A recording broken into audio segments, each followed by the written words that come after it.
François-Louis Michaud. Alors Patrick Artus, il nous a planté le décor de ce qu'est aujourd'hui la régulation européenne. Vient maintenant cette transition écologique. Quelles sont les préconisations de l'EBA pour justement aller vers le financement de cette économie durable? Merci pour votre question et merci pour l'invitation. Merci à TNP d'organiser cette conférence aujourd'hui. Et le timing est extrêmement bien choisi, puisque la Commission européenne doit annoncer aujourd'hui un nouveau package de mesures en matière climatique dans le cadre de sa stratégie. Lundi, il y avait un sondage publié par Eurobaromètre, et j'arrive à votre question dans une seconde, très intéressant, demandant aux citoyens européens dans 27 pays quel était le plus grave risque pour eux en ce moment, et c'était le risque climatique. 9 sur 10 disaient que c'était un risque grave, 8 sur 10 disaient que c'était un risque très grave. Ce qui change un peu de perspective, quand on disait il y a toujours la fin du mois et la fin du monde, voilà. On se disait la fin du monde c'est très loin, et ben non, finalement c'est pas si loin. Le sujet climatique est devenu le sujet finalement principal pour le citoyen en cette sortie de crise, ce qui est assez intéressant.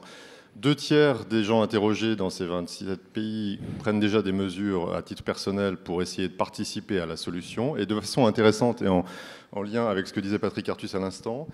Qui doit prendre, quand on leur posait la question de savoir qui doit prendre des mesures structurelles pour favoriser la transition, les réponses étaient à peu près à parts égales en faveur des gouvernements, mais aussi en faveur du secteur économique et industriel. Donc il y a un rôle à jouer à la fois par les autorités et par le secteur économique et financier pour régler ou pour en tout cas accompagner cette transition.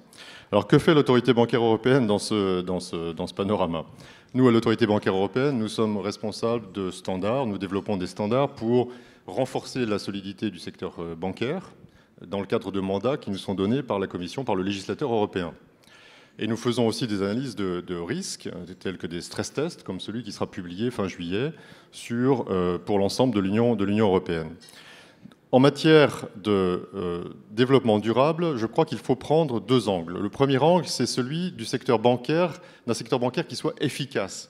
Et je vais faire une référence à l'introduction qui a ouvert cette conférence. Et le deuxième pan, évidemment, est celui d'accompagner une transition énergétique. Alors, le premier point que je voudrais souligner, c'est que nous avons eu effectivement une introduction très épique et qui effectivement soulignait un certain nombre de particularités réglementaires ou structurelles du secteur bancaire européen. Je crois qu'il faudrait aussi compléter peut-être ce panorama par un diagnostic qui était celui de la sortie de crise, de la crise de 2007-2008. Nous avons passé cette crise et nous sommes sortis de cette crise très affaiblis en Europe, un secteur très fragilisé, très éparpillé, portant de nombreux risques, etc., avec une gouvernance aussi très, très fragile.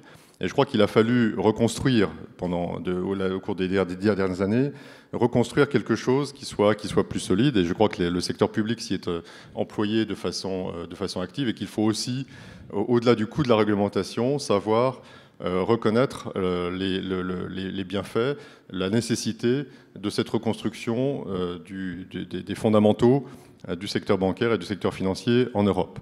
Alors après, il peut y avoir des choses qui sont plus ou moins appréciées, qui vont trop loin dans un sens, etc. Mais je crois que nous avons fait beaucoup de chemin en termes de recapitalisation, de de-risking, comme on dit en anglais, réduction des risques du secteur bancaire et aussi d'amélioration de la gouvernance des établissements financiers depuis 10 ans.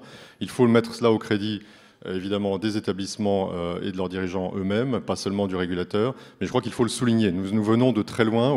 Depuis 10 ans, il y a eu beaucoup de chemin pour assainir le secteur bancaire. Et cela permet au secteur bancaire de recréer un lien de confiance avec la société et avec l'économie dans son ensemble. Ça le met en bonne position désormais pour aborder cette transition énergétique à laquelle il doit participer. Alors nous nous employons à assainir les fondamentaux du secteur bancaire de façon les fonds propres, les pratiques, la gouvernance, le type de risque et leur tarification, bien sûr. Et depuis quelques années et quelques mois, nous sommes aussi très impliqués à l'autorité bancaire européenne dans le cadre de ces réflexions sur le climat. Je vais citer 3 exemples. Le premier exemple est une étude pilote que nous avons publiée récemment concernant l'identification du risque climatique par les banques européennes. Deuxième élément, nous avons publié récemment des propositions pour mieux prendre en compte pour que les banques puissent mieux prendre en compte le risque climatique et communiquer sur ce risque climatique. Troisième exemple, nous avons publié la semaine dernière un rapport donnant des pistes pour les établissements et pour leurs superviseurs pour mieux prendre en compte l'évaluation de ces risques et leur gestion au cours du temps. Alors, il y a beaucoup de dimensions. La première dimension que je voudrais évoquer, c'est celle, pour le moment, de la disponibilité des données. Le problème principal auquel nous faisons face collectivement est celui de la disponibilité des données.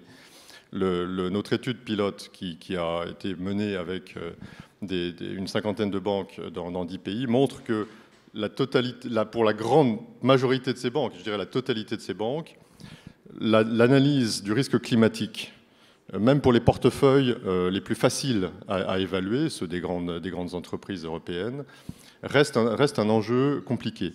Différentes banques aujourd'hui prennent des approches différentes. Donc nous n'avons pas de référentiel commun. Quand on s'engage dans l'analyse de pans un peu plus délicats, plus particuliers des bilans bancaires, la situation se complique d'autant. Alors, quelle est la première conclusion de cette analyse? C'est qu'il faut véritablement avancer très vite dans l'adoption d'un référentiel commun pour l'analyse de ces risques climatiques. Alors ça veut dire quoi? Ça veut dire l'utilisation de la taxonomie développée par la Commission européenne et l'Union européenne, les obligations de reporting aussi pour les entreprises du secteur non financier, de façon à ce que l'on soit en mesure d'identifier le risque climatique porté par les emprunteurs et porté par les banques.